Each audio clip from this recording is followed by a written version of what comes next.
Maria do Céu, Talhadas Marcos Barbosa de Madureira. É um nome comprido, Maria do Céu Madureira é mais curto.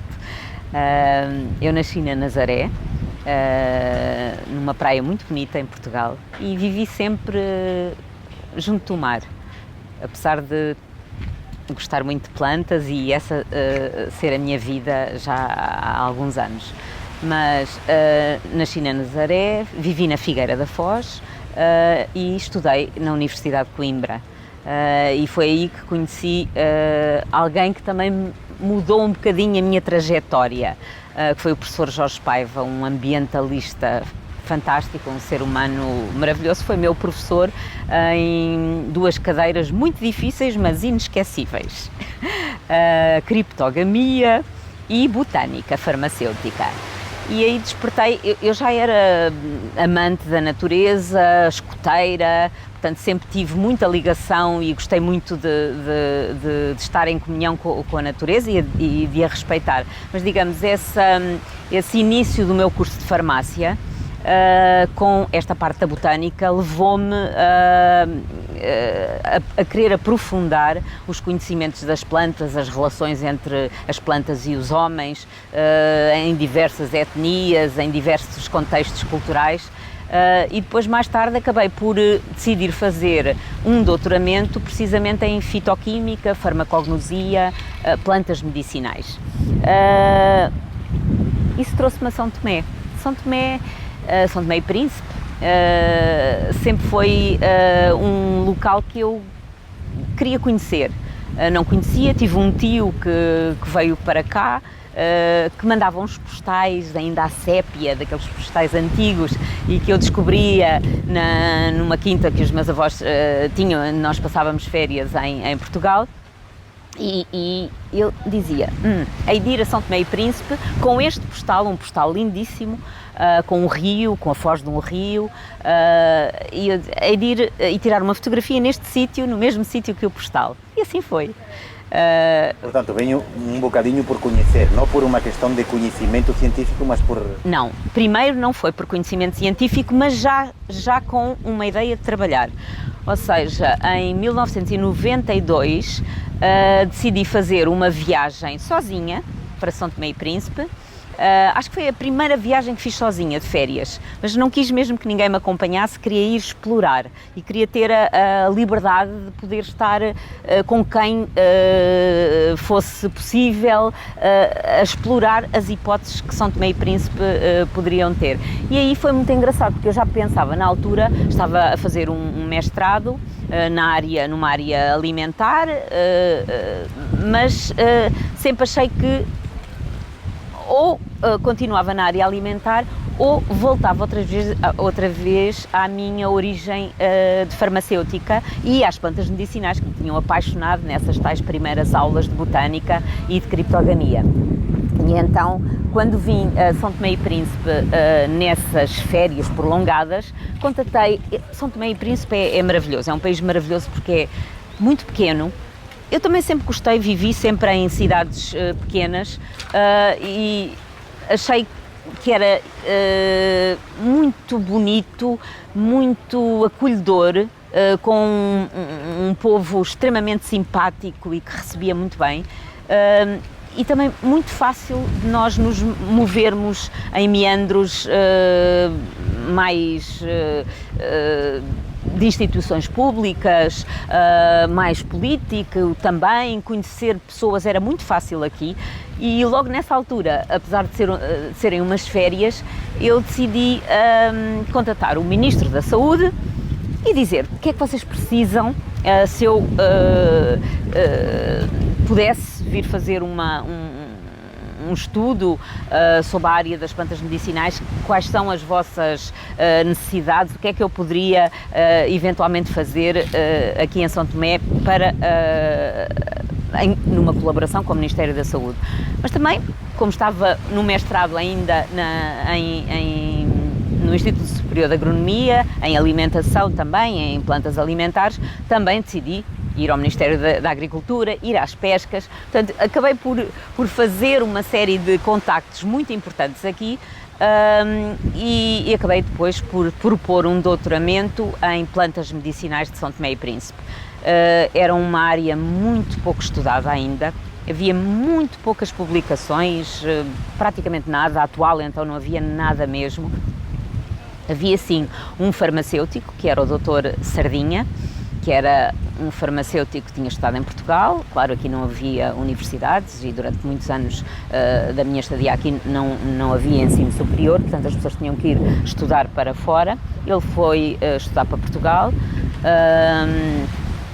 e eu conheci-o porque ele também era um apaixonado pelas plantas medicinais. Já estava a fazer um trabalho muitíssimo bom com os terapeutas tradicionais de São Tomé e deu-me a mão, estendeu-me a mão, disse que sim, que seria muito importante para ele ter alguém que pudesse dar continuidade ao trabalho dele. Ele já tinha alguma idade na altura e era o único farmacêutico da ilha, não havia mais nenhum. É incrível, só um farmacêutico para a ilha toda.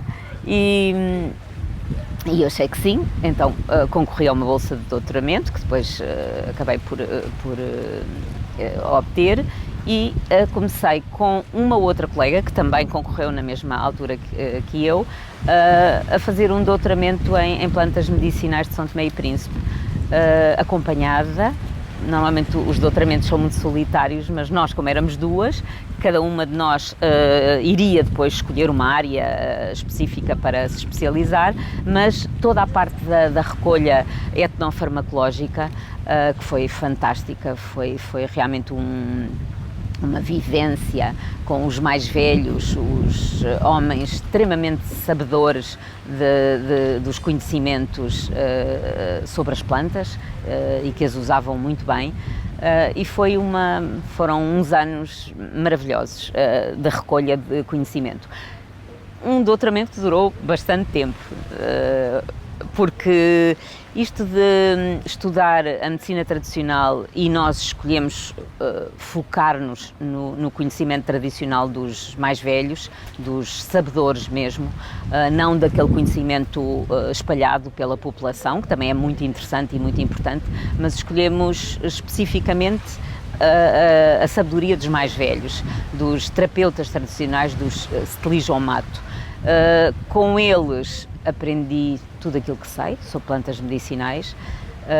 Foi um processo que não é fácil, um processo que teve avanços e recuos, porque é necessário que se estabeleçam relações de confiança verdadeiras para que os terapeutas tradicionais também confiem em nós e nos deem acesso às fórmulas, aos segredos, que eram passados de família para família, de geração para geração, de uma outra maneira. Nós éramos, por muito que quiséssemos estar o mais incluídas possível na sociedade de São Tomé e Príncipe, éramos estrangeiras, portanto, por muitos meses que cá passássemos por ano, éramos sempre alguém de fora. Portanto, foi um processo muito bonito de construção de amizades que duraram o resto da vida deles e a minha vida ainda e que ficaram mesmo presos no nosso coração, tanto meu como da minha colega Ana Paula Martins, que fizemos esse trabalho fantástico de recolha dos conhecimentos tradicionais da medicina tradicional. Portanto, foram uns anos muito intensos, muito bonitos, muito sem stress. Lembro-me quando chegámos a São Tomé e Príncipe, havia muito poucos carros, não havia motas, havia bicicletas e, essencialmente, boas pernas para andar a pé. Portanto, toda a gente andava a pé, não havia transportes públicos, hoje em dia também ainda não há, só há mototáxi e os táxis amarelos, mas naquela altura nem isso havia. Portanto, as pessoas também faziam-me lembrar realmente as pequenas aldeias de Portugal, em que toda a gente se cumprimenta, mesmo que não se conheça, toda a gente oferece ajuda, oferece boleia. Portanto, era muito interessante. Foram uns anos muito giros, muito bem vividos e muito muito tranquilos também. E desde a sua óptica como especialista, qual é a importância, porque não sei se calculo que me disse que trabalhou em São Tomé e na Ilha do Príncipe, nas duas. Qual é a importância deste arquipélago em termos desse património botânico com aplicação medicinal? São Tomé e Príncipe, nas duas ilhas, comparando São Tomé com o Príncipe, São Tomé tem muito mais população, portanto também havia muito mais terapeutas tradicionais em São Tomé. A Ilha do Príncipe era uma ilha mais esquecida, na altura então era bastante esquecida, ainda não era conhecida como a Reserva Mundial da Biosfera, portanto não tinha a notoriedade que tem agora, mas era apaixonante até por isso mesmo, não é? Tinha 7.000 pessoas, ou na altura se calhar até menos, era uma ilha muito pequena, em que o verde nos inunda mal o avião poisa. É realmente uma ilha maravilhosa, lindíssima e também muito fácil de trabalhar. Nas duas ilhas é igualmente fácil de trabalhar. O que nós podemos dizer é que São Tomé e Príncipe tem 1.150 espécies, agora provavelmente nós já conseguimos adicionar umas 40 ou 50 mais, que não estavam descritas.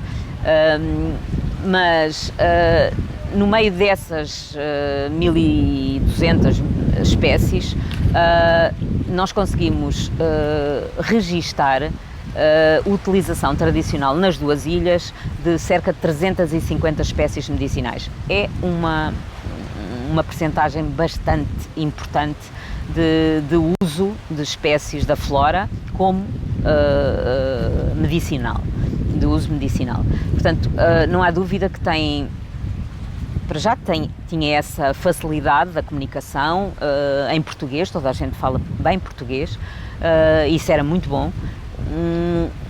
Nem em São Tomé, nem no Príncipe houve nunca casos de violência ou de guerra ou de grande instabilidade que pudesse impedir esta nossa liberdade de andar por todo lado. Nós percorremos as duas ilhas, de les a les, dos picos mais altos até às rochas mesmo, à beira do mar, que continuam a ter vegetação. De uma forma muito fácil, só difícil fisicamente, porque às vezes muito difícil de chegar, quer aos picos, quer sítios que não havia estradas e não há e continua a não haver. Mas de qualquer forma, conseguir um conjunto tão grande de informações, com tantas plantas, 350 espécies medicinais, é muito. Também nos fez começar a pensar não só naquilo que era importante do ponto de vista para uma farmacêutica ou para a farmácia e para o desenvolvimento de novos medicamentos, mas também começar a pensar, são tantas espécies que são com uso medicinal e muitas outras também com uso aromático, com usos alimentares, portanto há aqui uma grande utilização da flora de São Tomé e Príncipe. Temos que começar a pensar também um bocadinho no estado de conservação dessas plantas. Porquê? Depois começámos também a ver que algumas delas, mesmo destas que eram usadas aqui, eram plantas endémicas.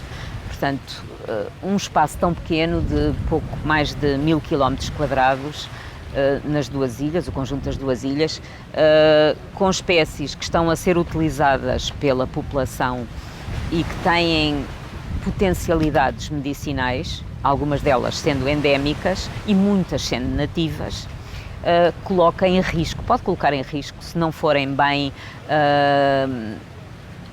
colhidas, se não forem colhidas de uma forma sustentável, as quantidades, aquilo que é a ambição dos homens, às vezes o querer mais do que aquilo que é preciso, poderíamos ter algum problema em termos de conservação destas espécies. Aí foi quando comecei a pensar que é muito importante, não há dúvida nenhuma, e fiz durante muitos anos a investigação, e a minha tese de doutoramento versou espécies antimaláricas, porque era uma das doenças principais na altura, e eu queria dar algum contributo também para essa doença, mas acho que depois comecei a enverdar por outra área não menos importante, ou talvez até mais interessante para mim, que foi não só o lidar com o conhecimento tradicional que está associado às plantas e o fazer investigação em laboratório que pudesse culminar na descoberta de moléculas interessantes para a humanidade, mas começar também a pensar o que é que podemos fazer para impedir que estas espécies desapareçam, porque são espécies endémicas ou mesmo espécies nativas raras, existem por vezes só em 2 ou 3 países, mesmo as nativas. Portanto, esta é uma flora muito específica das ilhas. São ilhas antigas, são ilhas que têm a Ilha do Príncipe 30 milhões de anos e a de São Tomé 15 milhões de anos. Não estamos a falar de ilhas novas, portanto são ilhas antigas, por isso mesmo um excelente laboratório para estudar a evolução, a genética da adaptação da flora e de outras espécies, animais também, claro, neste tempo todo da história das ilhas. Muita coisa que veio à deriva, ou que veio trazido pelo vento, ou que veio com os pássaros, as sementes, enfim, como é que isso evoluiu para se formarem um número tão grande de espécies endémicas. São Tomé e Príncipe, das ilhas do Golfo da Guiné, é indubitavelmente as 2 ilhas, a Ilha do Príncipe em primeiro lugar, com cerca de 15% de espécies endémicas. Isto é altíssimo, este valor, em termos de flora.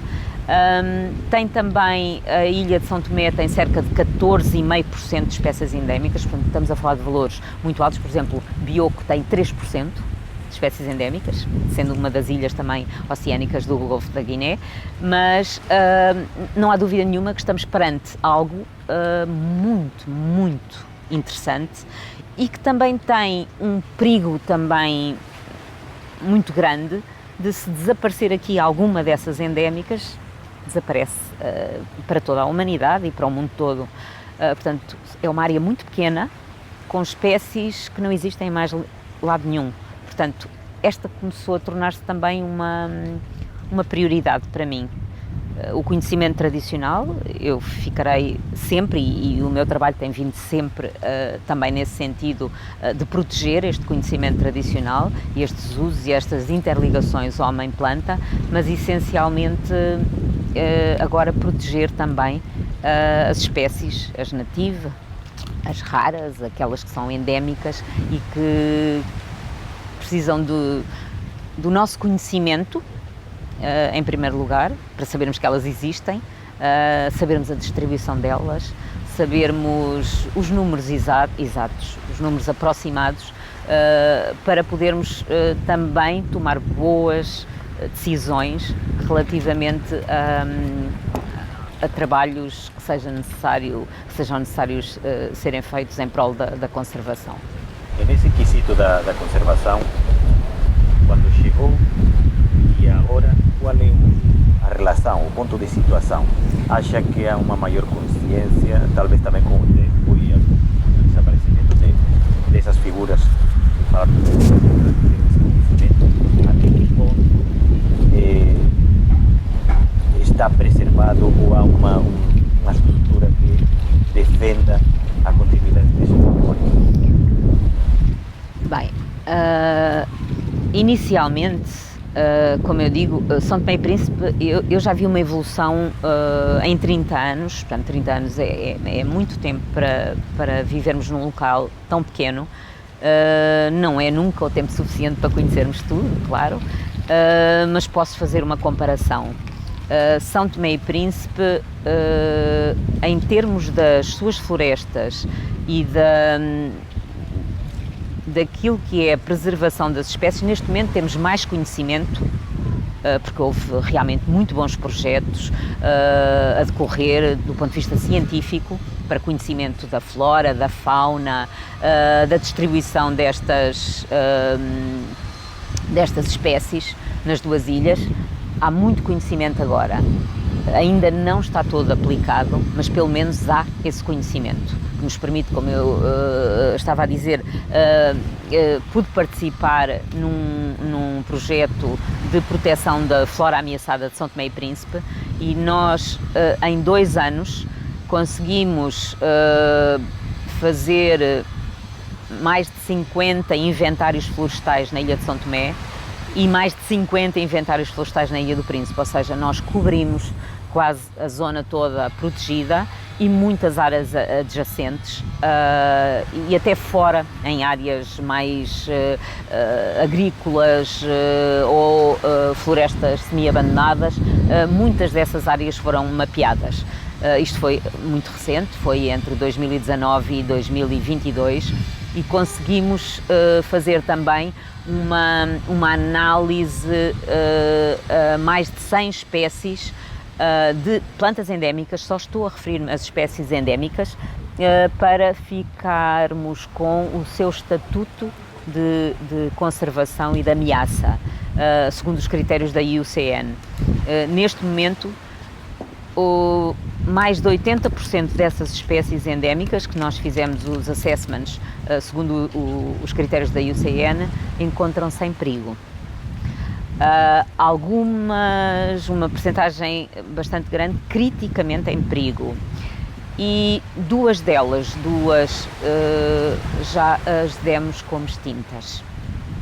2 orquídeas, exatamente. Portanto, isto é algo terrível.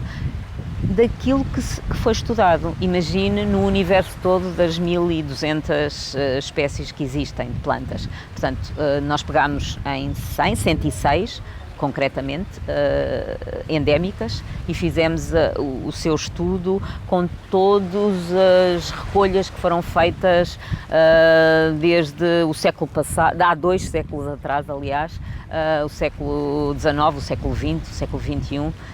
Portanto, tudo aquilo que se conhecia dessas espécies nós integramos, analisámos, vimos as ameaças, o grau de ameaças, a distribuição, portanto foi feito exaustivamente, mas há as outras todas ainda para estudar.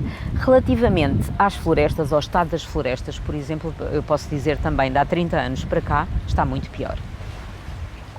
Muito pior. E urge que sejam tomadas mais medidas e que se pare um bocadinho este abate ilegal de árvores. Nós, quando estávamos a fazer nesse projeto da flora ameaçada, quando estávamos a fazer os inventários florestais, portanto íamos para sítios inóspitos, sítios onde só podíamos chegar de barco ou a pé, sem estradas, sem nenhuma rota já pré-feita pelo homem. Mesmo assim, na maior parte dos casos nós encontrávamos acampamentos de madeireiros ilegais ou de vinheteiros que extraem o vinho de palma.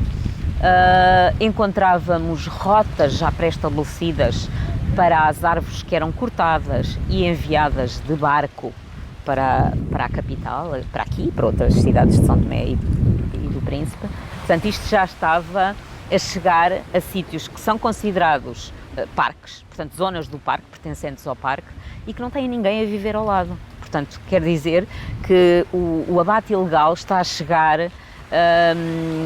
por falta de vigilância, por falta de controle eficaz, por falta de punições severas e eficazes também, está a chegar a um nível que eu nunca vi.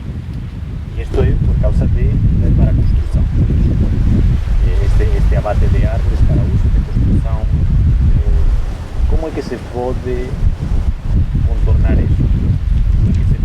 Eu acho que é... outras espécies, uma coisa para isso? Exatamente, eu acho que é incrível como em 30 anos, tirando um exemplo na Ilha do Príncipe, em que foi plantada uma floresta produtiva, mas é uma pequena área mesmo assim, deveria ser uma área bastante maior, mas pelo menos na Ilha do Príncipe a Direção de Florestas, a Secretaria Regional de Florestas, fez isso já há muitos anos atrás, e agora tenho até muita curiosidade para ver o que é que foi feito dessas árvores, porque São Tomé tem áreas tão grandes florestais que não estão aproveitadas nem para sistemas agroflorestais, às vezes são plantações abandonadas ou são zonas muito íngremes e de difícil acesso, mas não estão dentro das áreas protegidas, estão fora das áreas protegidas, e isso são áreas com potencialidades para se plantarem árvores de crescimento rápido, porque aqui vai ser muito difícil mudar o paradigma da construção. A maior parte das pessoas, uma percentagem enorme das pessoas, as suas casas são feitas de quê? De madeira. Portanto, mesmo que tenham uma zona em baixo que possa ser feita de blocos de cimento, o cimento também não é de cá, também vem de fora. Portanto, não é sustentável aquilo que se paga pelo cimento. Depois, o cimento precisa de quê? De areia, de brita. São rochas, são ilhas pequenas de dimensão. Portanto, mesmo esses materiais, ainda que pareçam mais inócuos e haverem maior quantidade, tem um limite. O limite é a dimensão, são os 1000 km² que nós temos. Portanto, é óbvio que trocar uma coisa por outra são recursos na mesma. Não são recursos vivos, são recursos geológicos, mas são limitados. Portanto, penso que a madeira vai continuar sempre a ser uma opção. Podem explorar-se, isso eu acharia boa ideia, mas aí tem que haver apoio do Estado, provavelmente, porque já ouvi dizer empresários que gostariam de investir, por exemplo, em uma construção mais sustentável com blocos de terra, argila, barro, ou utilizar pneus, garrafas plásticas, enfim, tanta coisa que é neste momento que se acumula nas ilhas, porque também não há como tratar esses resíduos. Também é um outro gravíssimo problema que eu vi, a deterioração em 30 anos é notória também. Mas voltando às florestas, para mim a solução, e não percebo porque é que São Tomé e porque é que a Direção de Florestas, que está sempre que estamos, aliás, a Direção de Florestas é um dos parceiros privilegiados da maior parte destes projetos que trabalha na área da biodiversidade. Portanto, não entendo como é que há projetos que fazem que estão neste momento a trabalhar a replantação ou a regeneração de áreas florestais, mas tem que se investir numa plantação a sério, numa plantação que desvie a maior parte dos madeireiros ilegais do corte de árvores sem serem novamente plantadas. O problema é que são cortadas e não são plantadas. E antigamente aquilo que se via era um cuidado maior. Se as pessoas tinham algumas árvores nos seus lotes que cortavam, sabiam que tinham que plantar. Só daí a 50 anos, se calhar não seriam eles, mas os filhos deles já teriam novas árvores para poder usar. E esse ciclo foi interrompido, infelizmente.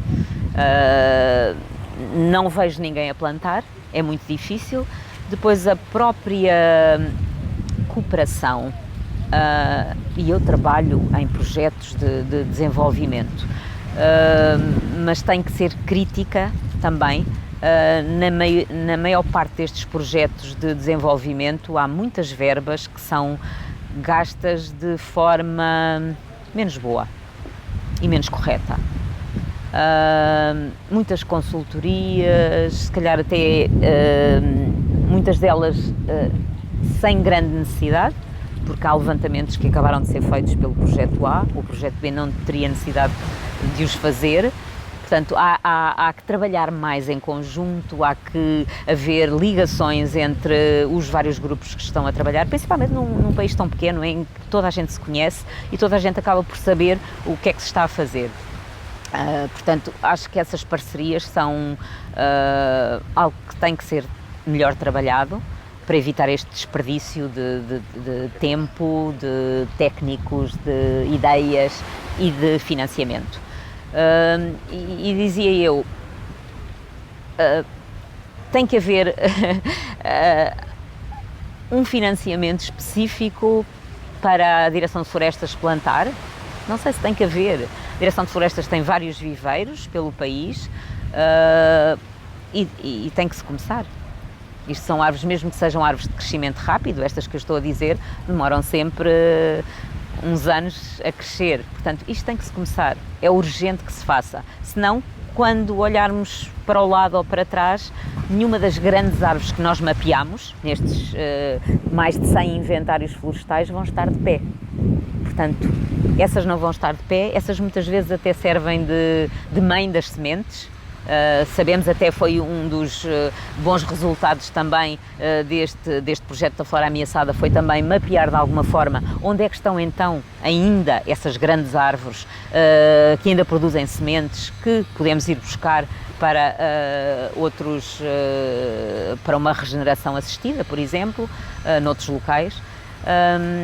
Mas pronto, uma grande evolução negativa.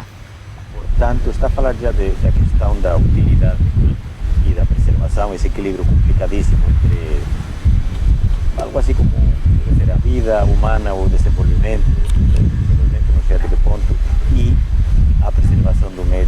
Esse equilíbrio foi quebrado em relação daquela mentalidade de eu vivo do terreno, se eu abuso do terreno eu não vou viver sem ele. Aqui, desde não há muito tempo, existe uma universidade. Até que ponto este tipo de conhecimento, este tipo de debate entra na universidade? Eu acho que entra pouco ainda. A universidade, eu sou muito crítica, os meus colegas da Universidade de São Tomé e Príncipe que me perdoem, mas eu sou extremamente crítica sobre a altura em que foi criada a Universidade de São Tomé e Príncipe. É óbvio que foi uma aposta política. Na altura, o presidente Fradique de Menezes foi quem incentivou a criação da Universidade de São Tomé e Príncipe. Claro que é absolutamente indispensável para um país não parar a educação num determinado ponto, porque muitas das vezes os jovens que vão estudar para fora depois não regressam, a maior parte das vezes acaba por também ter o facto dos cursos terem que ser fora do país, tinha esse grande peso e esta grande, este senão muito, que era muito pesado. Mas de qualquer forma também criarem uma universidade que oferece inúmeros, e não me refiro só à estatal, à Universidade de São Tomé e Príncipe, eu refiro-me também às privadas que já tinham sido criadas uns anos antes da Universidade Estatal, mas sem corpo docente formado e com experiência suficiente nos vários cursos e nas áreas desses cursos, é algo que não é bom, porque se está-se a formar gente nova, a dar-lhes expectativas que não correspondem depois à verdade dos alicerces com que eles ficam depois de saírem desses cursos.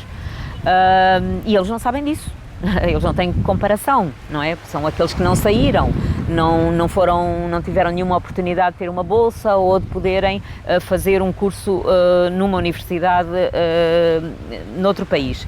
Portanto, estes não têm termo de comparação e, portanto, acreditam que o curso lhes está a dar as ferramentas iguais ou equivalentes ao mesmo curso tirado na Europa ou noutro continente. Não é verdade. E eu digo isto, não é verdade, com pena. Eu tento fazer alguma coisa no curso, no último projeto que coordenei aqui em São Tomé, abri as portas a estagiários que queriam fazer teses de licenciatura, que eu acabei por ser co-orientadora ou orientadora. E por isso me apercebi das fragilidades da formação dos biólogos, por exemplo, agrónomos, enfim, das áreas que estão mais ligadas à área que eu trabalho. E realmente é pena. Eu tentei incutir-lhes a eles e fizeram excelentes trabalhos, coitados, tiveram que fazer, cresceram imenso. Quer dizer que há potencial, Agora, se a formação em si é fraca, o conhecimento que eles trazem depois limita-os muito também para a tomada de decisões. E esses jovens vão ser os futuros diretores de serviços, os futuros técnicos, os futuros políticos que vão tomar decisões. Portanto, também é importantíssimo que esta camada seja bem formada nas universidades. Se esta informação que nós temos passa para a Universidade de São Tomé, através destes estágios ou da integração de técnicos ou de investigadores que têm alguma ligação à universidade, às universidades que há aqui, sim, passa alguma desta informação, mas sempre com esta limitação que é uma base que eu considero ainda muito insuficiente e que põe em causa também o uso de muitos destes dados que são complexos e que saem destes projetos. Portanto, há aqui algo que ainda tem que ser trabalhado, tem que ser melhorado também, para que quer os professores, quer alunos ou futuros investigadores possam fazer um bom uso de tantos dados que são gerados, que foram gerados nos últimos anos. Nos últimos 10 anos é fantástico o conhecimento que se tem sobre as espécies animais e da flora e da micologia também das duas ilhas. Realmente, em termos de conhecimento, uma evolução fantástica. Em termos de ações reais de conservação, também foram desenvolvidas algumas. Eficácia, muito pouca. Em relação a este requisito da conservação, que tem várias dimensões, de referência ao controlo, ao mapeamento, à vigilância, ao controlo e depois também à consciencialização. Quando nós estivemos no projeto no Príncipe, foi-nos dito que o abate de árvores nas áreas semi-protegidas, no centro da reserva da biosfera do Príncipe, do Gorobinho, A zona tampão. exatamente, havia uma obrigação de permissão, abate e reflorestação. Não sei se existe essa mesma política aplicada aqui em São Tomé, mas não funciona, pelo que estou a entender. Não.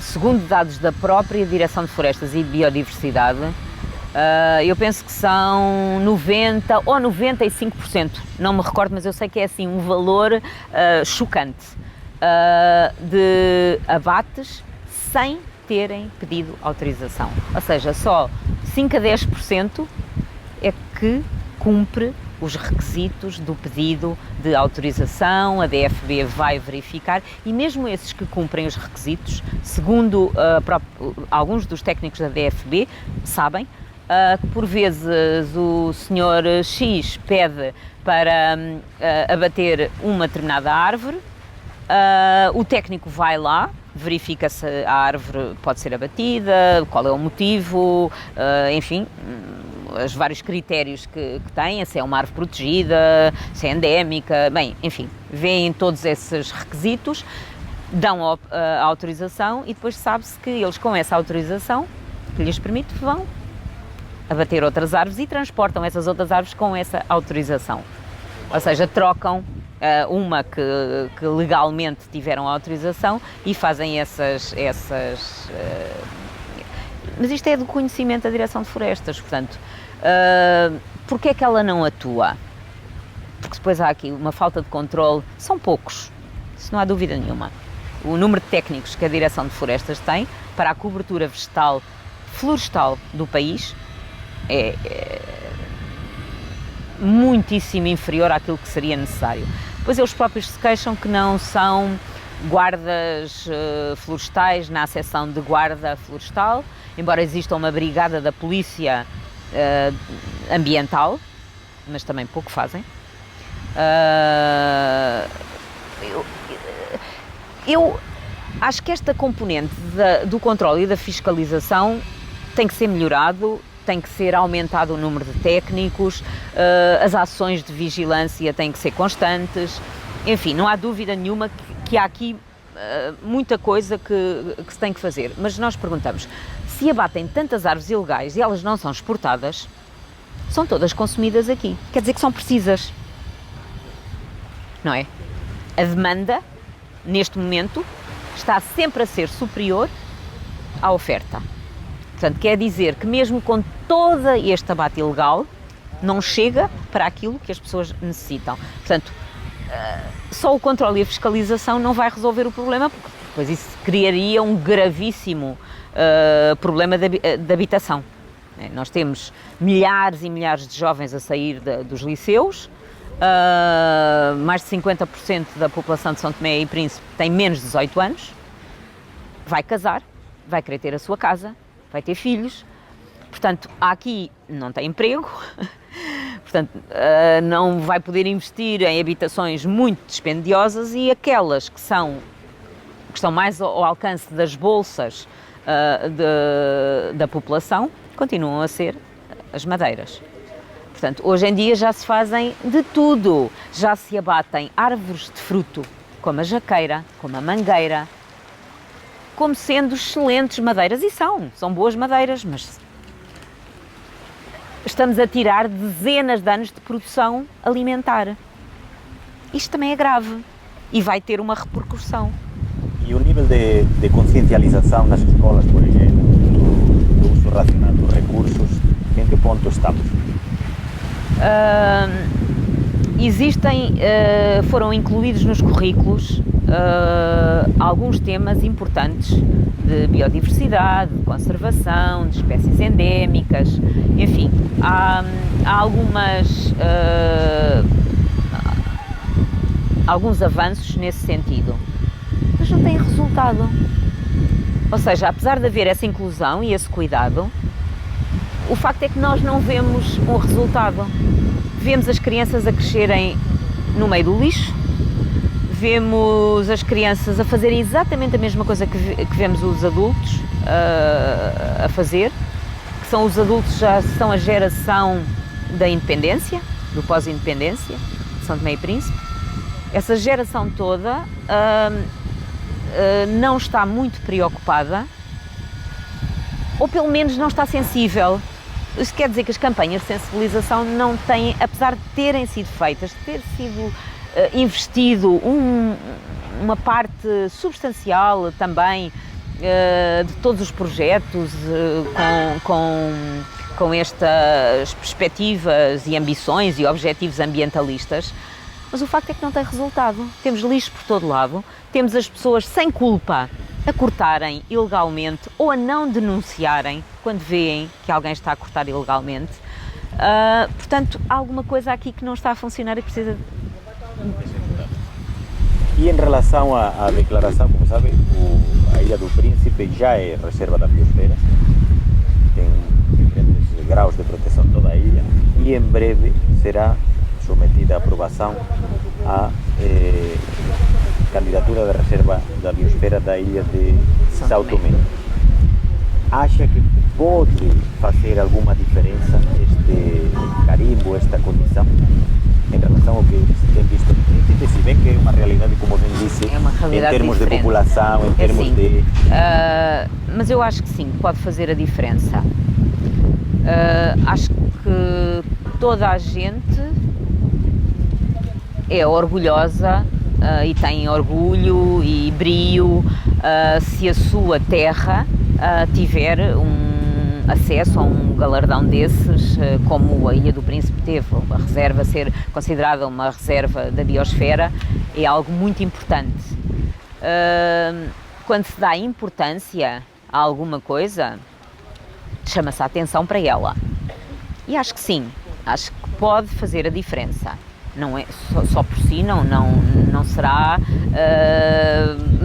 capaz de fazer o milagre, claro, mas pode fazer a diferença. Aliás, na Ilha do Príncipe viram-se progressos nos últimos 15 anos, muitos deles ligados a este brio, a este orgulho da população da ilha de querer manter este galardão, este título e estar mais consciente.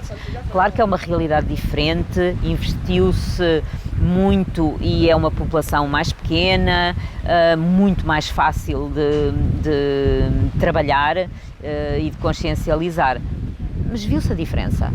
Portanto, eu acho que, claro, com muito mais técnicos, com muito mais recursos aqui em São Tomé, porque a ilha é muito maior, tem muito mais gente e tem muito mais problemas que nunca foram devidamente tratados, mas acho que sim, pode ser alguma coisa que faça virar isto também, que faça coisas concretas, que faça aparecer ideias que ainda não foram, que são toda a gente fala delas, como essa da plantação das árvores para construção.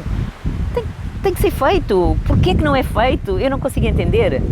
A Direção de Florestas entrega, que é ótimo que o faça, no âmbito de projetos ou no âmbito da própria, de atividades da própria Direção de Florestas e Biodiversidade, entrega plantas jovens a agricultores, a cooperativas agrícolas, a associações, enfim, para eles plantarem e darem o seguimento, ou para privados terem também, reflorestarem as suas parcelas e fazerem isso. Mas a Direção de Florestas tem tanta área florestal, também pode fazer ela isso e tem que recrutar pessoas para o fazer, terá que recrutar. Mas de qualquer forma há aqui muito potencial que ainda não foi explorado e que se calhar até pode mudar muita coisa. Em relação à futura declaração da Reserva da Biosfera, até que ponto, na sua experiência vivenciada, é que a população local está engajada ou é consciente de que está em andamento esta proposta? Eu acho que não está nada... eu acho que isto é uma resposta muito pouco política, mas de qualquer forma acho que é verdade. Eu acho que há bastante desconhecimento por parte das comunidades. Eu também digo, eu não sei se há desconhecimento, se foi ou não foi passada a informação, mas penso que não.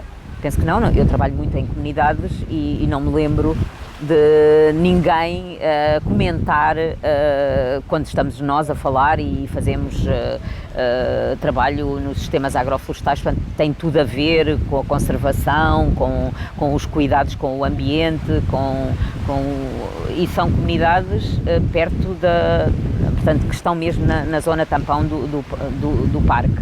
Portanto, acho que as comunidades precisam de ficar mais envolvidas neste processo. Acho que falta envolver, falta mais passagem de informação e envolvimento. Para a cumplicidade e também para compreender até que ponto se podem pedir limitações à atividade da própria comunidade, porque será fundamental que haja...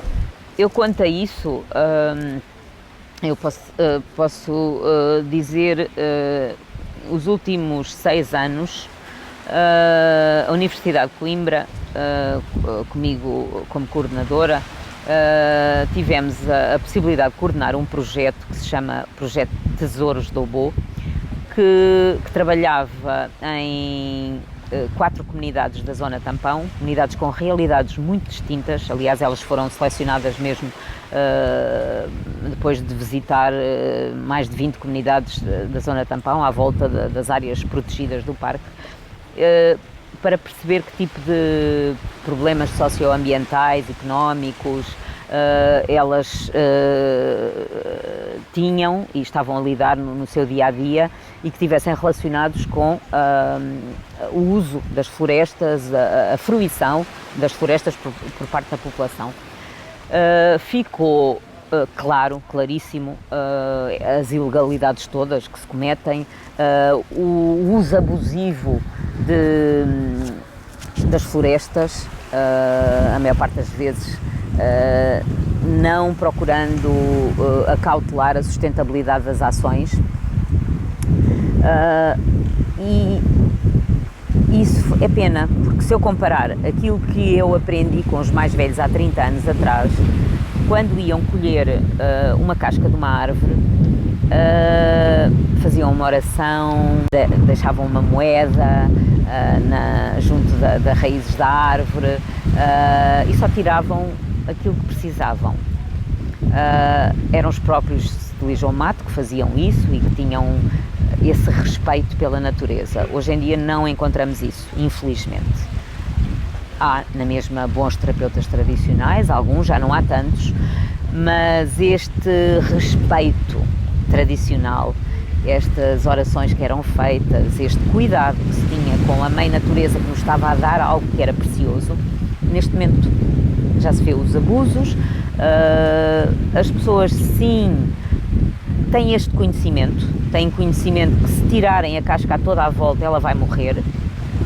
Há os que se preocupam e os que não se preocupam, mas há muito mais desta segunda leva daqueles que não se preocupam. Eu preciso de vender casca a um fabricante de bebidas, portanto eu vou descascar a árvore toda, de cima a baixo. Eu sei que ela vai morrer, se calhar para o mês que vem eu precisava desta árvore, outra vez para ter algum rendimento, mas eu estou a precisar do dinheiro agora, portanto é agora que eu vou. Portanto, esta noção do imediato, da falta de rentabilidade das famílias, também é um fator fundamental em todo este processo. Portanto, as pessoas precisam de ter melhor rendimento também para manterem o devido respeito à natureza. Portanto, aqui tem que se fazer alguma coisa também, trabalhar na parte da sustentabilidade das famílias, da renda familiar, e neste projeto, o projeto Tesouros do Bufo, é isso que nós pretendemos fazer. Primeiro ver estas relações floresta-população, quais eram os problemas, carvão, abate ilegal, vinho de palma mal extraído, porque até nessas técnicas tradicionais havia o respeito pelas palmeiras na extração de vinho de palma. Portanto, agora já fazem de qualquer maneira, já furam de um lado ao outro, porque vão tirar mais litros, mas depois a árvore morre, a palmeira vai morrer. Portanto, há aqui todos estes aspectos tradicionais, que são de conhecimento tradicional, que são postos para trás perante a necessidade de lucro rápido e fácil. Então tentámos trabalhar todos estes aspectos que eram diferentes nas várias comunidades que nós trabalhamos. Porque eu acho que se as pessoas tiverem um bom rendimento e a floresta ficar de pé, isto é a prova mais provada possível de que vamos deixar a floresta viva, porque eu estou a conseguir vender as minhas compotas, fazer as minhas geleias com os frutos que aquela árvore me dá e ganho um bom dinheiro. Tenho cascas medicinais que vou tirar, seco, não vou tirar todas porque senão a árvore morre, mas daqui a uns meses já volto a poder colher. E entretanto sequei bem, embalei bem, tem bom aspecto, as minhas embalagens duram meses, não preciso de colher uma grande quantidade e usar fresco, porque eu já tenho uma forma de transformar e de processar os produtos que me dão um rendimento ao longo de meses, até que a árvore esteja novamente pronta para eu fazer nova colheita. Portanto, eles têm secadores, eles têm cozinhas industriais, foram construídas lojas comunitárias para vender estes produtos, os produtos também estão à venda nas lojas da cidade. Portanto, conseguimos ao longo destes 6 anos de projeto beneficiar 30 famílias nas várias comunidades e dos vários empreendedores, com mais de 100 produtos diferentes, não concorrentes entre si, postos no mercado de São Tomé e Príncipe. Isto foi muito bom, eles começaram a ver, estes produtos todos eu consigo, a minha comunidade tem nas suas florestas e posso enriquecer essas florestas com sistemas agroflorestais, que nós também fizemos com eles, e portanto há aqui alguma coisa que se tem que passar esta informação aos demais. Aqueles já estão a ganhar dinheiro, eu se calhar também posso, e aqueles já são um arauto das boas práticas, da forma como nós devemos relacionar-nos com as florestas. As florestas vão ser sempre precisas para as pessoas, são precisas nos mais diversos níveis de serviços que elas nos prestam, mas nestes que são tão reais e tão precisos para que as pessoas as respeitem. Sim, senhor, é muito importante que as árvores me deem o oxigênio, mas eu não vivo do oxigênio. Eu preciso do oxigênio para viver, mas, ou seja, há uma série de serviços que a floresta nos presta, que não são infelizmente quantificáveis, estão de uma forma muito imediata, muito prática, muito realista. Mas se nós conseguirmos ao mesmo tempo que esses se mantenham, mas retiremos proveito de outros, mantendo vivas as florestas, isto é o ideal. Acho que fomos 100% bem-sucedidos. Não fomos, porque estamos sempre dependentes das pessoas. Isto depende da garra de cada empreendedor, daquilo que é a sensibilidade dele, da inteligência empresarial também. Com certeza, esta componente temos que ser suficientemente analíticos e críticos. Mas que foi muitíssimo positivo e um excelente bom exemplo para ser demonstrado e para passar a outros grupos e a outras comunidades, sem dúvida.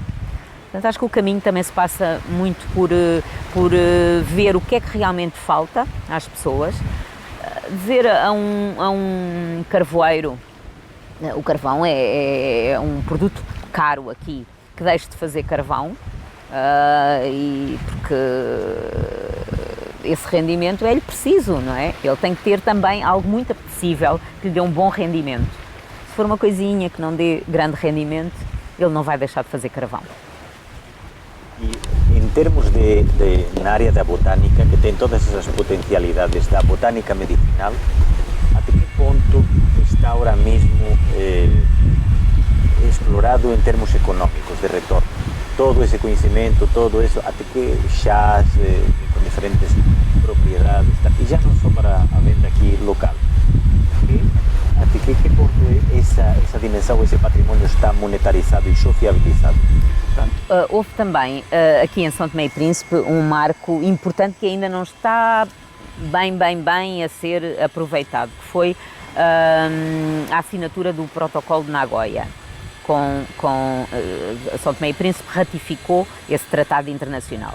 Esse tratado internacional permite a países mais vulneráveis, como é o caso de São Tomé e Príncipe, permite a todos os países que o ratificam, mas muito especialmente países mais vulneráveis, que se protejam desta ganância industrial, não é? Se há aqui alguma espécie, e estou particularmente a falar de espécies endémicas que só existam aqui, essas é que poderiam realmente ser objeto de algo que não fosse muito bom para a conservação da espécie e que atraísse investidores que quisessem utilizar estas espécies se elas tivessem algo de utilização medicinal muito interessante. Este protocolo de Nagoya permite, de alguma forma, ao governo de São Tomé controlar estas investigações, sejam elas nacionais ou estrangeiras, isso não sobre os seus recursos genéticos. E neste momento as patentes já obrigam a que seja cumprido o protocolo de Nagoya. A origem da espécie que está a ser patenteada ou estudada não é a espécie em si, mas o recurso, a molécula ou o que quer que seja, tem que ser descrita obrigatoriamente. E sendo descrita e os países que tiverem nessa discussão, digamos, de benefícios, têm que fazer um contrato de repartição justa e equitativa de benefícios. Portanto, isto já é muito bom. Para São Tomé e Príncipe não há nenhuma patente ainda, não há nada que tenha sido patenteado que só existe em São Tomé e Príncipe, portanto ainda não foi explorado, digamos, essa vertente.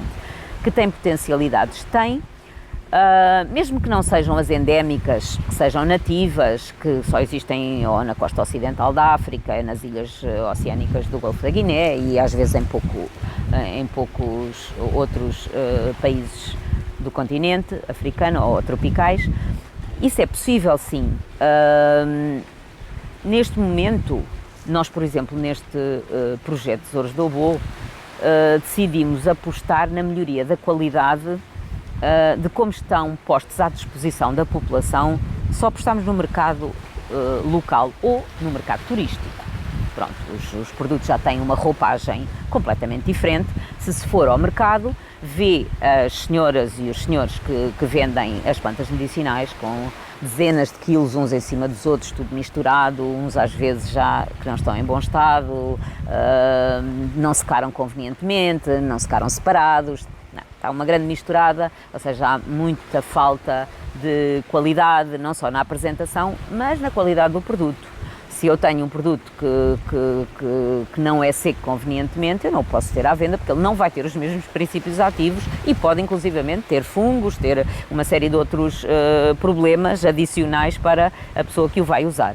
Portanto, obviamente nós apostamos em produtos bem embalados, bem secos, bem preparados, com algumas fórmulas muito simples, mas que foram verificadas do ponto de vista de estudos científicos, ou seja, só apostámos naquilo que tinha conhecimento e validação científica e segurança.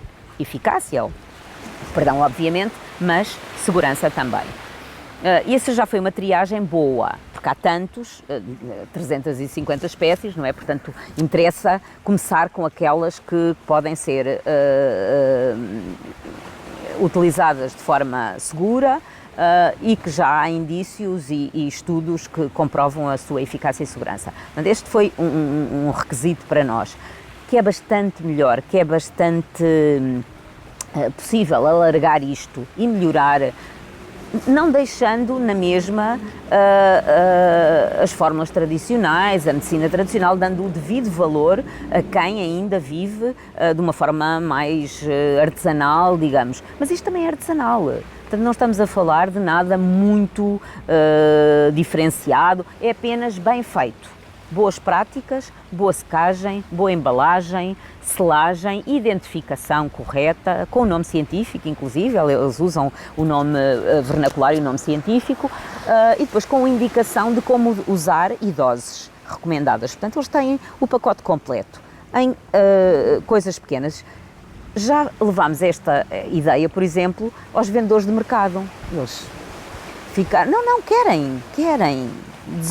ficaram desejosos também poderem ter esta possibilidade de melhorar aquilo que lá têm. Eles próprios sabem que não é bom o que lá têm. Portanto, quer dizer, temos aqui uma possibilidade de melhorar e manter a qualidade do conhecimento, de aliar o conhecimento tradicional aos produtos. Depois, o que é que permite? Se tem umas embalagens bonitas, há alguns produtos que são linhas com maior potencialidade para os turistas. Por exemplo, há uma que é marotamente mostrada a todos os turistas, que é o micocó, que é uma planta aromática da família do manjericão. É medicinal, tem realmente uma série de ações terapêuticas já comprovadas. É aromática, é muito utilizada na alimentação, portanto não tem toxicidade, usada nas doses habituais. Portanto, temos aqui uma planta que neste momento conseguimos, vamos desenvolver uma linha cosmética com protetor labial, com óleo de cabelos, com creme bálsamo corporal, que pode estar um bocadinho mais dirigida para turistas, e conseguimos uma parceria, a Universidade de Coimbra, a Universidade da Covilhã e o grupo dos Mindjans da Saudade, que já fazem estes produtos bem embalados, bem secos, etc., para desenvolver depois os produtos aqui, produzir e desenvolver aqui. A formulação vai ser feita em Portugal e depois a estabilidade vai ser testada aqui, e já é um primeiro passo. Decidimos a parte cosmética. Uma segunda ideia também, para mostrar que ao fazermos isto e começarmos com passos pequenos, não quer dizer que não haja oportunidades que vão surgindo. Associámos-nos a uma associação de proteção animal, uma clínica veterinária com uma associação de proteção animal, e há aqui infelizmente uma relação homem-cão muito má nas ilhas de São Tomé.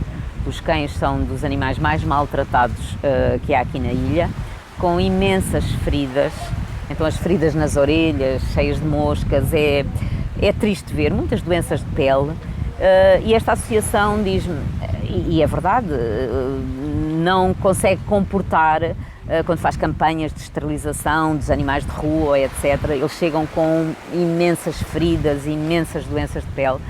E então perguntaram se nós não teríamos umas plantas medicinais que pudessem ser usadas de uma forma mais acessível e barata para curar esses cães e também para as pessoas que têm os seus animais as poderem tratar em casa, porque as pomadas aqui são caríssimas, os medicamentos de farmácia têm um preço inacessível, quanto mais comprar para um animal. Portanto, é óbvio que ninguém aqui vai investir o pouco dinheiro que tem a comprar alguma coisa para o seu cão. Portanto, o cão fica com a ferida até conseguir ou não curar. Portanto, aqui vamos desenvolver uma fórmula com 4 plantas. Já temos um aluno do curso de farmácia aqui, de São Tomé, que está a estagiar nesta clínica de veterinária, também aqui na cidade, e vai desenvolver connosco e com a Universidade da Covilhã e de Coimbra, com o apoio da Universidade de Coimbra, uma fórmula que seja possível e aplicável e que seja barata. Portanto, quer dizer, é possível. Quem diz isto depois diz muito um longo caminho que há aqui pela frente, mas é possível melhorar. Porque quando estivemos nas entrevistas no Príncipe, na parte institucional había un discurso racional e coherente sobre cuál é o destino en termos de equilibrio ser humano medio ambiente. Mas depois colide tamén un bocadinho con esta realidade e estas dificultades que un ser humano ten que viver e ten que ter condições de viver para non agredir o que existe, para non sobrecargar, se é possível, o que o medio le dá. E nas nosas sociedades actuais, que son sociedades da ganancia, de sociedades do tempo, do inmediato, non? Isto é un bocadinho difícil, e no que nos notamos é que, por exemplo, produções tradicionais, como pode ser cacao ou alguma plantación que había, si ben en principio se pensaba que podía beneficiar do carimbo ou da cobertura do respeito ao medio ambiente dentro do marco da reserva da biosfera, tiñan problemas, por exemplo, para escoamento, para venda, ou seja, estaban en un beco sin saída. Como é que se pode, já deu aqui algúns exemplos, como é que se pode atingir esse equilibrio entre este tipo de produções que foron introducidas, né? Café, cacao, outras coisas que poden ser producidas na ilha, e esta preservação, como esse tipo de produto pode beneficiar realmente do carimbo de reserva da biosfera, ou ser da sustentabilidade. É assim, eu acho, desde que haja um benefício, o que nós procuramos fazer no projeto Tesouros do Obo foi que a produção fosse sempre em sistemas agroflorestais, ou seja, florestas que já tinham sido ilegalmente cortadas, que estavam degradadas, íamos plantar o que se pretendia depois colher, não é? No caso das espécies medicinais, foi uma regeneração assistida que fizemos numa área que tinha sido cortada e dizimada para carvão, na área da Saudade. Depois tinha uma outra de frutas frutíferas que elas queriam colher e utilizar, mas que nos espaços das árvores há muita outra coisa que pode crescer.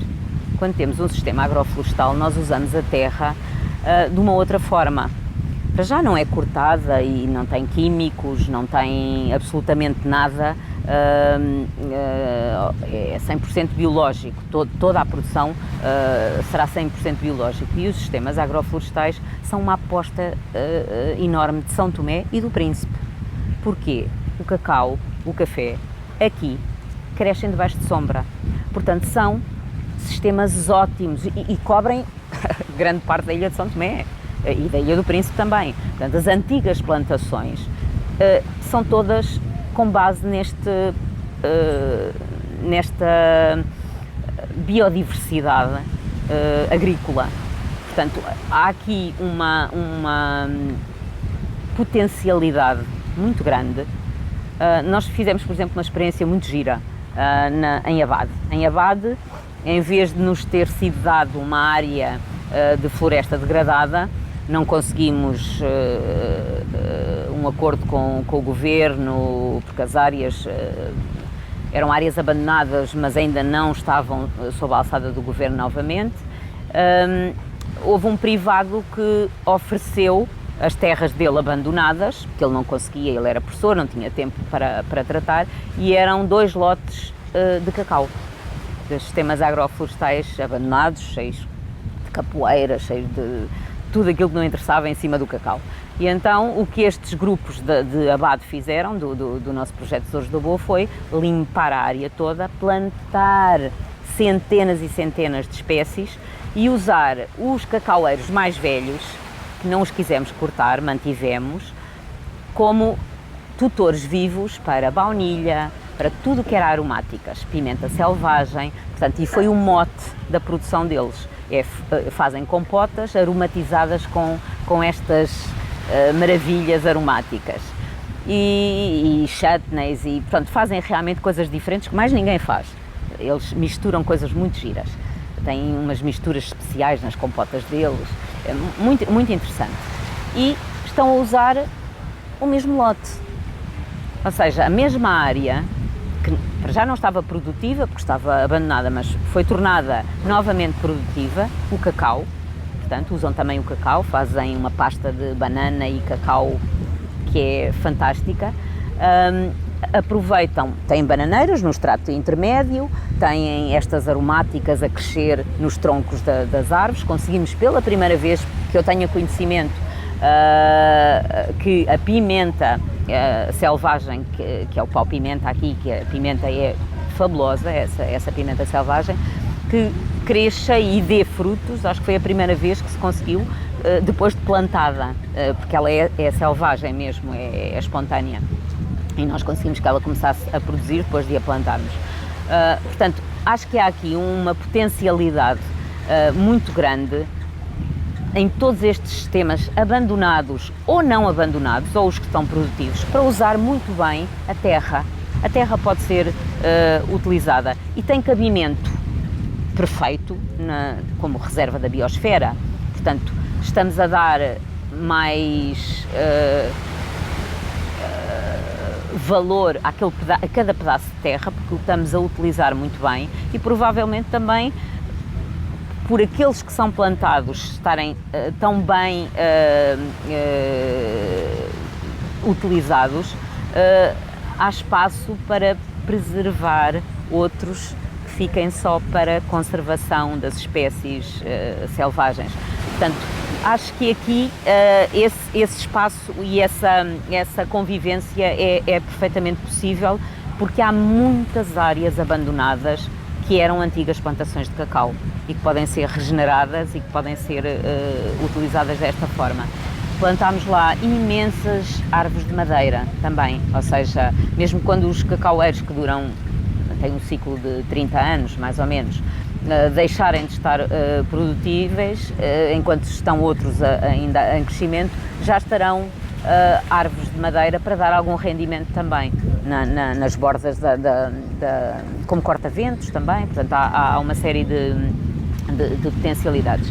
Depois, o que é o outro lado da medalha? É estes produtos que estão neste momento no mercado nacional.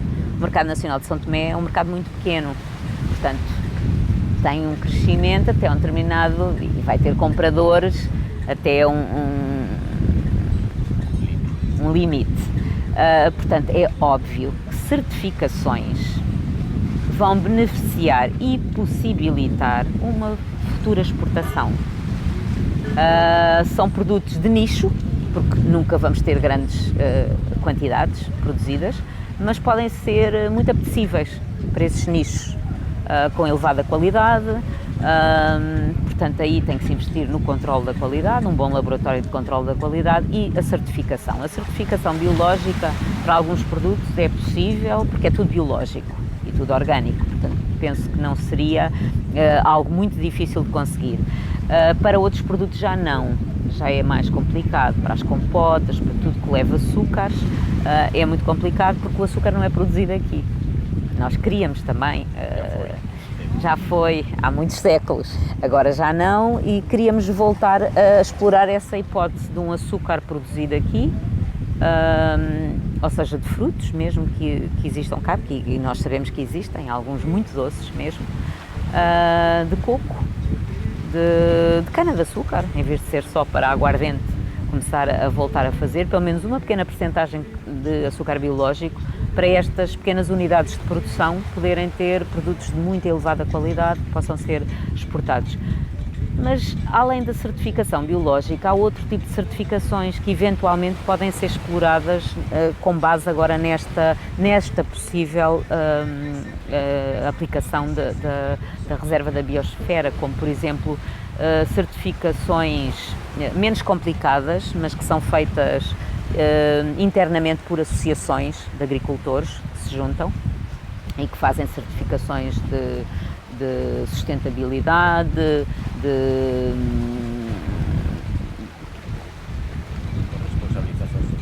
responsabilização social, responsabilização ecológica. Pronto, há aqui uma série de possibilidades que se podem explorar debaixo desta bandeira. E eu acho que pode ter muito interesse para os dois lados, para a conservação e para a manutenção dessa bandeira, e também para os produtos que têm um mercado limitado e que depois vão necessitar de um passo futuro de exportação. Queria voltar a falar um bocadinho do conhecimento popular na área que trabalhou. Não sei se fiquei com essa impressão, ou essa uma questão linguística. Os depositários deste conhecimento são maioritariamente homens, são homens, mulheres, vamos a dizer, os sabedores da botânica tradicional, porque fiquei com essa impressão que eram homens, não sei se é uma interpretação minha. É assim, por acaso nunca fiz essa análise, e é uma análise muito simples de fazer. Os telijões e os telijomatos são, na sua maioria, os massagistas. Portanto, várias das categorias de terapeutas tradicionais são, na sua grande maioria, homens. Depois, tudo o que é tratamento de crianças e de grávidas são mulheres. Mas, no entanto, algumas mulheres também são massagistas. Temos o caso da Same Paula no Príncipe, que ela própria é massagista e faz massagem a homens também, mas são casos mais raros. Mas há, digamos, agora, há tantas crianças e tantas grávidas que eu não sei até que ponto o número de pessoas que tratam as crianças e as grávidas se são mais do que os homens, mas penso que não são. Eu agora estou aqui a fazer contas com todos aqueles que tenho vindo a trabalhar ao longo dos anos e penso que há uma preponderância masculina. Não há uma espécie de fratura em quanto à transmissão, só se transmite a filhos, só se transmite a homens, ou não se transmite a mulheres? Não,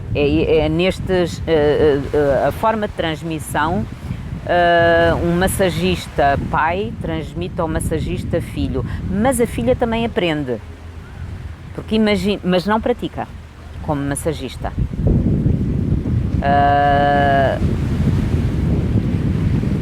Há uma quebra nesta passagem? Sim, claro que sim. Eu, ao longo destes 30 anos, já notei, já na altura, no início, quando comecei a estudar a medicina tradicional e a trabalhar com terapeutas tradicionais, já era recorrente a queixa que eles faziam dos seus familiares, dos seus filhos, seus sobrinhos, alguém da família, que não queria aprender, não queriam ser terapeutas tradicionais, não queriam ter este peso neste conhecimento.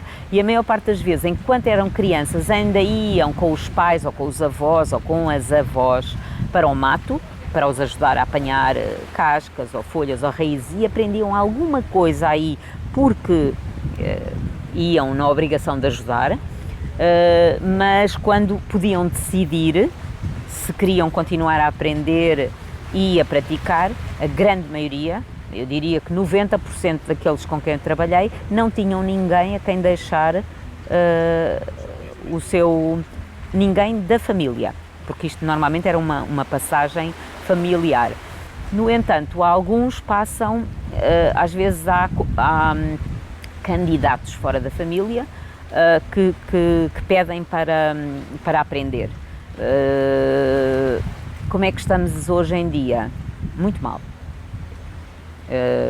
Penso que no Príncipe faleceram, dentro do núcleo de bons terapeutas tradicionais, nos últimos anos faleceram uma boa meia dúzia deles, e eles já eram poucos, já era um grupo bastante restrito. E em São Tomé,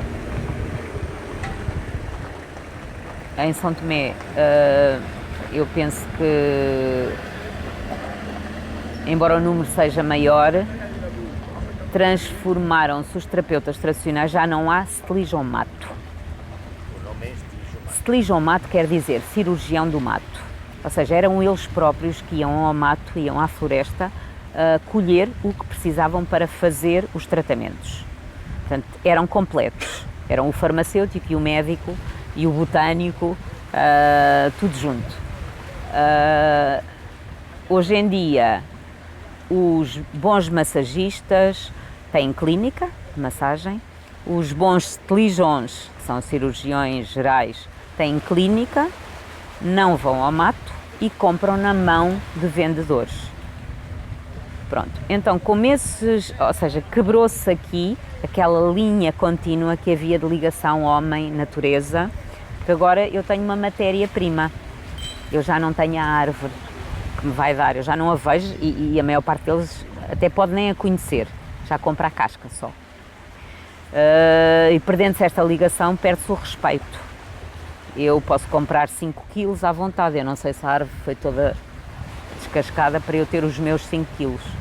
Eu saberia se fosse eu que lá fosse colher ou se o vendedor, que é a nova classe que surgiu, antigamente não havia vendedores, todos os estilijões eram também eles vendedores, ou aplicadores e médicos, ou vendedores de plantas para quem sabia aplicar e queria aplicar em casa. Portanto, há aqui também esta diferença que eu vi surgir ao longo destes últimos 30 anos. Não havia vendedores na altura, todos os que vendiam sabiam o que estavam a vender. Agora estes vendedores também sabem, porque eles são bons botânicos, são bons conhecedores das plantas, mas a grande maioria deles, tirando algumas exceções raríssimas, aqui em São Tomé e mesmo na Ilha do Príncipe também, as pessoas pagam a outros que não são médicos tradicionais para ir apanhar a planta A, B ou C. Portanto, digamos que esse era um conhecimento integrado e de alguma maneira responsável. Também falou dos vários projetos com a mesma ideia, a ideia da integração, a ideia de a externalização de assessoramento, quando há conhecimento que, digamos, não ganhou o conhecimento produzido local que por falta de integração não se está a aproveitar, não é necessário ir a buscar fora. Até que ponto, e por isso é que lhe perguntei antes pela trazida desse conhecimento a um âmbito acadêmico, que é a universidade, seja pública ou privada, até que ponto se pode há terreno para andar nesse sentido, no sentido de trazer o conhecimento tradicional à academia, levar o conhecimento da academia e a pedagogia da academia ao mato, ou quer dizer, com ajuda, não é? para a consciencialização, para o assessoramento no uso agroflorestal. Até que ponto a memória destes indivíduos que já falta como figura relevante, porque também quer seguir as pegadas do pai ou as pegadas de um elemento porque é alguém reconhecido e tem algum rendimento, o conhecimento normalmente não ocupa lugar na cabeça, não é? Sim. Até que ponto esse trabalho está de salientar a figura tal, a figura qual, que é o grande conhecedor das medicinas, por exemplo, nas escolas, na comunidade X tinha uma pessoa com um conhecimento muito avançados sobre determinadas coisas. Até que ponto esta nova sociedade onde estamos, tão especializada, poderia agregar toda esta funcionalidade aqui em termos locais? Até que ponto pode ou até que ponto se faz? Não sei. É assim, já começa a haver, eu vejo isto pelos estagiários que eu tive, que foram eles de iniciativa própria, que tinham interesse em... Aqui toda a gente ainda continua a usar as plantas medicinais. Portanto, ou seja, existe um motivo, existe a procura também. Isso é bom. Não se pode dizer que, mesmo em termos da comunidade de São Tomenses fora do país, ainda há pouco tempo tive a oportunidade de ser júri de uma tese de doutoramento que versava especificamente sobre as plantas medicinais de São Tomé que eram levadas para Portugal, para a comunidade de São Tomense continuar os rituais e as práticas de tratamentos medicinais com elas, e é fantástico. Há um leque bastante grande, principalmente tudo aquilo que diga respeito ao conhecimento das mulheres. A parte das mulheres, os ritos que há com o nascimento de uma criança, tem que fazer uma série de tratamentos tradicionais, com folhas, com cascas, com fórmulas, e as mães que têm os seus filhos em Portugal querem fazer na mesma e fazem. Foi até uma coisa muito interessante. E depois o outro lado, que é o dos homens, os afrodisíacos, não podem faltar, que também é uma exportação perigosa. Porque aí já não têm os terapeutas tradicionais lá, portanto exatamente, é o conhecimento tradicional por metade, é o uso próprio, por uso próprio. Mas é muito interessante que existe esta necessidade por parte da população, seja aquela que vive fora, seja a que está cá dentro, mas que não é acompanhada pelos mais jovens a quererem seguir as pisadas dos pais ou dos avós ou de alguém da família que já era. Regra geral não é, há muito poucas exceções. Nós ainda há pouco tempo tivemos um caso de uma grande parteira de São Tomé e Príncipe que sempre exerceu, ainda exerce, e a filha agora já é ela que trata a maior parte dos casos. Tem um consultório grande na zona da Trindade e é muito bonito de ver a passagem da mãe, ainda que está a apoiar a filha, mas a filha já vai, sendo ela a fazer a maior parte dos tratamentos. Mas mesmo ao lado, na mesma rua, há um massagista, e esse massagista tem um filho que tem já 20 e tal anos e que nos disse que não quer de todo, nem conhece as plantas, nem quer conhecer. Só talvez mais tarde, porque às vezes também é interessante aqui em São Tomé e Príncipe. Muitas vezes, quando eles não têm ninguém da família a quem passaram e alguém que pegue e dê continuidade à sabedoria desse terapeuta tradicional, às vezes as pessoas mais velhas, ou quando se reformam, ou já têm mais de 60 anos, pegam e vão ser discípulos de um desses mais velhos. E eles também já são mais velhos, mas pronto, mas é só... a partir dessa altura que eles começam a aprendizagem, mas já tinham algum gosto, essas pessoas, em fazer assim. Ora bem, quanto à academia, eu vejo alguma melhoria, porque, como lhe digo, tive pelo menos 3 pessoas a trabalhar comigo diretamente em plantas medicinais para licenciatura, para as suas teses de licenciatura. Tenho uma ou outra que está agora, ainda. E tive duas mestrandas, uma que está ainda a fazer a tese de mestrado dela em plantas medicinais e uma que fez plantas medicinais também, mas o mestrado no Brasil. Portanto, há jovens investigadores que querem aprofundar este conhecimento. Portanto, não é tudo mau. Há possibilidades de e há a possibilidade de haver aqui um núcleo interessante de gente que se forme e que se consiga dar continuidade a esta ponte entre o conhecimento científico e o conhecimento tradicional. Sim, já há coisas que eu vi uma evolução negativa realmente, mas há algumas que há alguma evolução positiva ou possibilidades positivas. Principalmente nessa área da certificação, eu vejo que pode ser uma vantagem a explorar, ainda não sei bem como, mas tem que se pensar muito bem nesta candidatura e nestas possibilidades de certificação, de forma a que haja uma expansão para estes empreendedores e para os próximos. É aí justamente onde eu vou pegar para a última pergunta.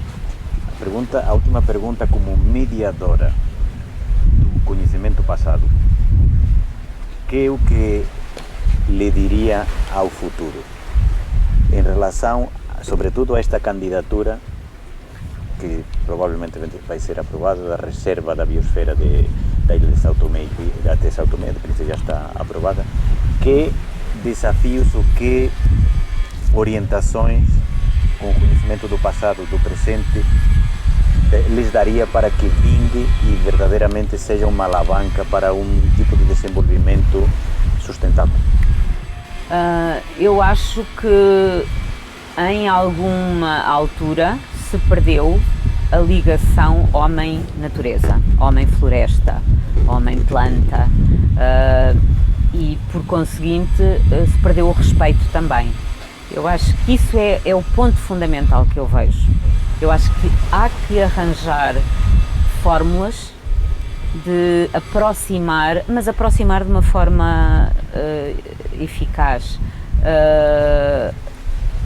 todas as gerações, porque se nós, claro que nós temos que investir na geração infantil, nas crianças que vão ser o futuro, mas e os outros? Os outros estão a ser o exemplo dessas crianças agora. Portanto, este hiato que eu observei, que as pessoas estão cada vez a afastar-se, e não digo as pessoas da cidade, isto acontece nas comunidades rurais. Portanto, esta ligação com a natureza está agora a ser vista mais como uma fornecedora de algo que não vai ter fim. Vai haver sempre, árvores vão haver sempre, madeira vai haver sempre, cascas medicinais vão haver sempre. Isto tem que ser, portanto, eu posso fazer mal, posso ver o meu vizinho fazer mal, nem noto, nem considero mal. Pronto, está lá para mim. Não. Eu acho que isto é talvez o mais difícil de conseguir, é o desafio maior de haver esta aproximação da nossa espécie ao resto da natureza. Estamos inteiramente dependentes do sucesso desta reaproximação.